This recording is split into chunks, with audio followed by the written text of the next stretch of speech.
everyone around you isn't ready for your breakthrough. Now, I was in the prayer the other day and I specifically heard the word breakthrough.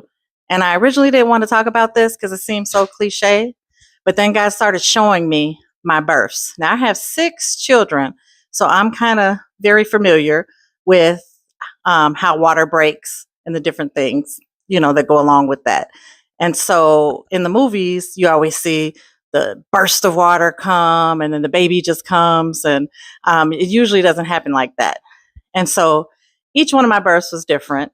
And like my first one, my water broke and it just trickled, trickled, trickled. And then I had to be in labor for hours and hours and hours. And then finally, the doctor had to finish breaking the water so that the baby would come forth. And pretty much, like I said, all my births were different. But I had one birth, which was my only son, that actually happened in a way where it burst forth. I was at the hospital and I was only like 3 centimeters dilated. And the nurses kept telling me that, oh, you still got a long time. You still got a long time. But I knew how my body felt. And I was in active labor.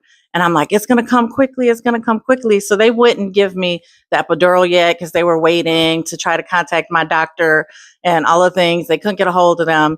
And then the very next time the nurse came to check how far I was dilated, I was like at 7 or something like that. And they're like, you're too far along. You can't get the epidural now. So I had to go through the labor pains without any help. And it was excruciating. Now, looking back, I wish I would have done all my births like that, but that's another story. So anyways, I'm going through labor, and the whole time my water is intact. And so they couldn't get a hold of my doctor. So another doctor came in, whoever was on call, and they were getting ready and my water broke. And so they're saying, don't push, don't push. And I was like, I have to, I can't hold it. Like any woman knows when it's time to push, you have to push. And so the doctor was dressed and ready to go. And then my doctor came in and they were trying to switch. And I'm like, no, you can't do that right now because I have to push this baby out. So I pushed the baby. He came out in like less than 2 minutes and he came flying out and they had to catch the baby like a football. It was like a comedy movie, the way that it happened, and they weren't prepared. And so I say all that to say, we're living in a time right now where God is raising up the remnant prophets, the ones that have been laboring and just that have been just holding what God has put inside of them for years, like an elephant. This isn't a normal birth. This is a big baby.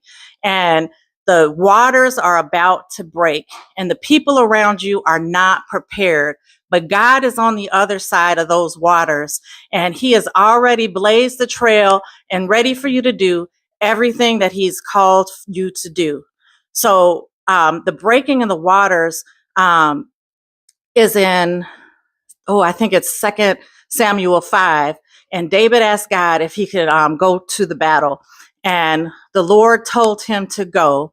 And he said it was like the breaking of waters. And David named that place Baal Perazim. I'm messing that up. But anyways, it means the Lord of the breakthrough.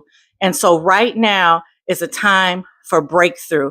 Everything that you needed to be at this moment has already been put inside of you, and you're going to break forth, and there's nothing that you can do to stop it. It's time to push. Everybody around you can say, don't do it. It's not time. But when God says it's time, it's time. So I just encourage you to push forward and do all the things that God has called you to do in this hour. Amen.